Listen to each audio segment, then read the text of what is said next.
नमस्कार बच्चों, स्वागत आप सबको को स्टडी टाइम यूट्यूब चैनल पर। बच्चों, इस वीडियो के माध्यम से कक्षा 7 क्लास का विज्ञान का जो 13वां चैप्टर है, जीवों में परिवहन एवं उत्सर्जन, इस अध्याय का जो सो प्रश्न उत्तर इस वीडियो के माध्यम से आपको बताने वाले हैं। तो वीडियो को ध्यान से देखिएगा और वीडियो को लास्ट तक जरूर देखिएगा। और अगर कहीं वीडियो में आपको नहीं समझ में आता है तो कमेंट करके ज़रूर पूछेगा। तो चलिए देखते हैं इसके अभ्यास के प्रश्न। देखिए, फर्स्ट प्रश्न क्या कहता है, कहा जाता है सही विकल्प का चयन कीजिए, यानी कि जौन सा विकल्प सही है उसे आप जो सो सही विकल्प का चयन करना है। देखिए, कहा जाता है पेशियाँ नलिका जिसके द्वारा मूत्र शरीर से बाहर निकलता है उसे क्या कहते हैं, उसे जो है सो वृत्त कहते हैं, मूत्राशय कहते हैं, इनमें से कोई नहीं, मूत्र नली उसे कहते हैं। ठीक है, उसे क्या कहते हैं, मूत्र नली कहते हैं। ये आपको ध्यान में रखना है। फिर दूसरा है, देखिए कहा जाता है रक्त नलिकाओं में पोषक पदार्थ का अवशोषण व गैस का आदान प्रदान निम्नलिखित निम्न में से किसके द्वारा होता है। क्या चीज़ का पोषण का आदान प्रदान जो सो किसके द्वारा होता है, कोशिका के द्वारा होता है। ठीक है, अब अगला प्रश्न है जो फिलिंग द ब्लैंक्स के प्रश्न है और इसे जो सो फिल करना है। ठीक है, तो देखिए फिल किया हुआ है, आपको सिर्फ प्रश्न को ध्यान में रखना है, याद में रखना है। ठीक है, ध्यान करके रखना है कि इसका क्या होगा क्या नहीं होगा। ठीक है, तो देखिए 1 नंबर के प्रश्न में ये सारे प्रश्न जो सो आपको पूछ लिया जाएगा ऑब्जेक्टिव प्रश्न में, एमसीक्यू में। तो सभी प्रश्न को आप जो सो ध्यान में रखते हुए और कॉपी में नोट करते हुए जाइएगा। देखिए कहा जाता है रिक्त स्थानों की पूर्ति कीजिए। कहा जाता है हीमोग्लोबिन क्या होता है, लाल रक्त कोशिका में पाया जाता है। ठीक है, तो यहाँ क्या होगा, लाल रक्त कोशिका होगा। फिर आगे कहा जाता है पसीने में जल और लवण होता है। देखिए आगे हम रीडिंग का वीडियो में जिसमें हम अध्याय का समरी बता रहे थे उसमें हम आपको बताए थे, तो वहाँ जो सो विस्तार पूर्वक बताए हैं कि लवण जो है सो हमारे पसीना में पाया जाता है। फिर आगे है, कहा जाता है पौधे में जल का परिवहन किसके द्वारा होता है, जाइलम के द्वारा होता है। ठीक है, अब आगे देखते हैं। देखिए अगला प्रश्न जो है सो फिल इन द ब्लैंक्स था, लेकिन अब अगला प्रश्न जो है सो ये मिलान करने का है। और देखिए आपसे एक रिक्वेस्ट है कि वीडियो में आगे बढ़ने से जो सो अगर आप रीडिंग का वीडियो नहीं देखें तो वीडियो के डिस्क्रिप्शन में लिंक दिया हुआ है, आप जो सो वहाँ से जो सो इसका सबसे पहले आप रीडिंग का जो सो वीडियो देखें। अगर आप रीडिंग का वीडियो देख लेंगे तब जो सो प्रश्न उत्तर आप खुद से सॉल्यूशन करते हुए चल जाएंगे और प्रश्न उत्तर जो बता रहे हैं वो आपको जो सो समझने में बहुत ही आसानी हो जाएगी और आप समझने का जो सो आपके संवेदनशील ज़्यादा हो जाएंगे, क्योंकि आप जो सो कहने का अर्थ होता है ना कि जिसके बारे में आप प्रश्न उत्तर कर रहे हैं उसके बारे में अगर आप पढ़े हुए हैं तो आपका प्रश्न उत्तर जो है सो अच्छा से सॉल्व होते हुए जाएगा। ठीक है, तो आप उस वीडियो को जरूर देखें, वीडियो के डिस्क्रिप्शन में लिंक दिया हुआ है। बस यही आपसे रिक्वेस्ट था। ठीक है, अब देखिए ये कॉलम ए को कॉलम बी से मिलान करना है, कौन किस में मिलेगा ये आपको ध्यान में रखते हुए चलना है। ठीक है, देखिए कहा जाता है हीमोग्लोबिन किस में मिलेगा, ऑक्सीजन का परिवहन करता है। ठीक है, हीमोग्लोबिन ऑक्सीजन का परिवहन करता है। ठीक है, अब दूसरा है श्वेत रक्त कोशिका, जो श्वेत रक्त कोशिका है वह क्या करता है, और जो सो बाहरी पटिकानुओं से हमें रक्षा करता है। ठीक है, आपको ध्यान में रखना है। फिर अगला है प्लेटस और प्लेटस हमें क्या करता है, रक्त को थक्का जमा देता है। ठीक है, फिर अगला है जाइलम क्या करता है, जाइलम जो है सो जल का परिवहन करता है। फिर अगला है फ्लोएम जो है सो भोजन का परिवहन करता है। और इस प्रकार से मिलान करने वाले थे, आप इसे जो है सो अपना कॉपी में नोटबुक में मिलान करते हुए जाइएगा।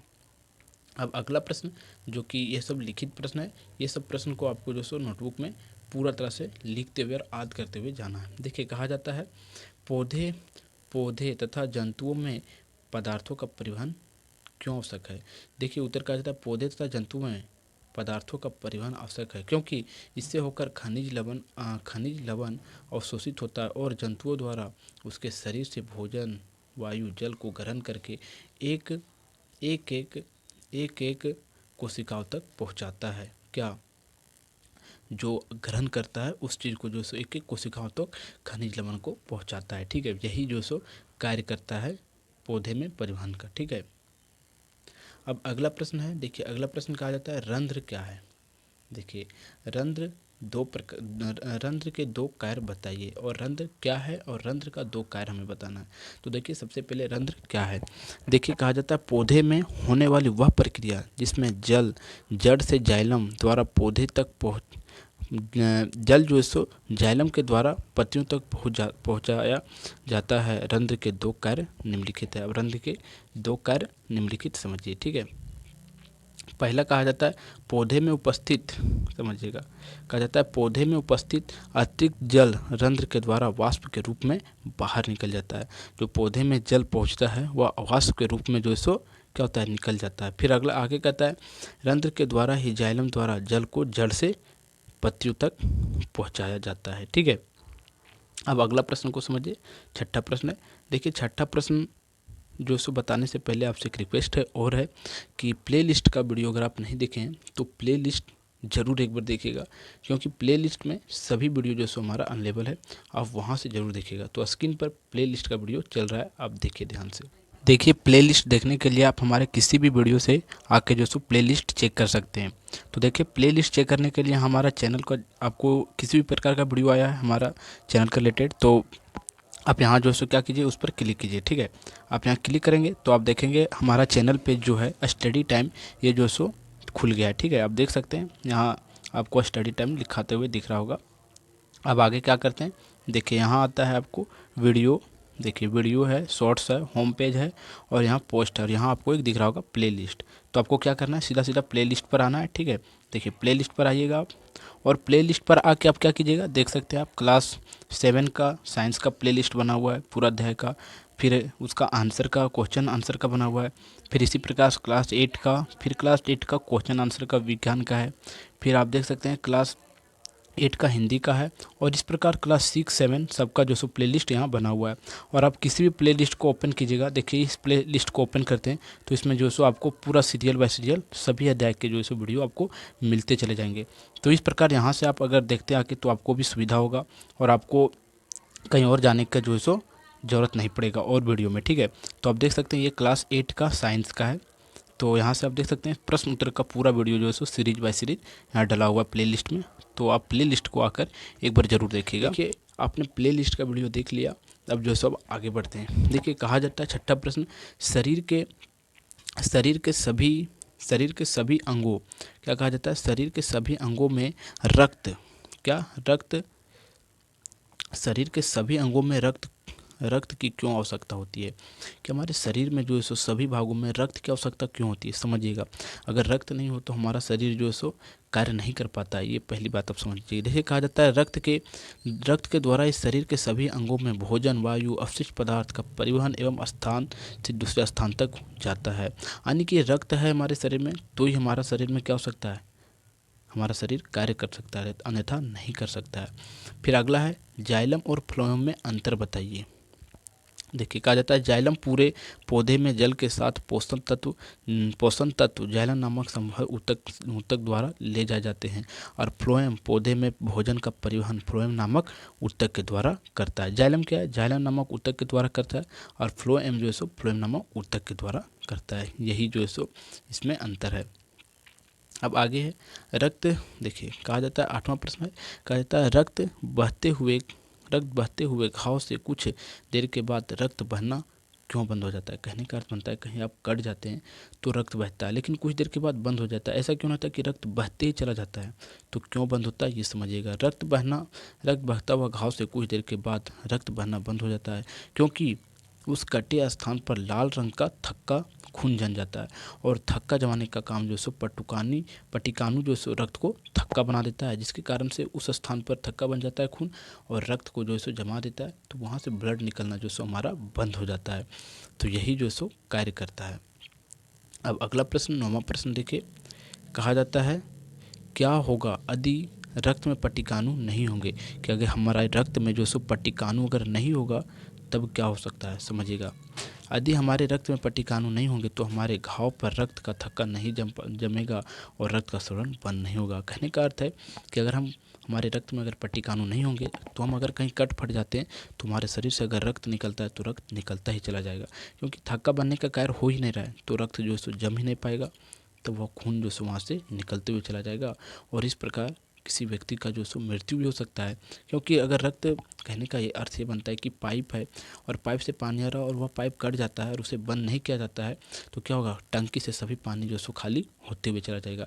इसी प्रकार हमारे शरीर से सभी खून जो सो निकलते हुए चला जाएगा और खाली हो जाएगा, और हमारे शरीर में खून ना होने के कारण से व्यक्ति का मृत्यु भी हो सकता है।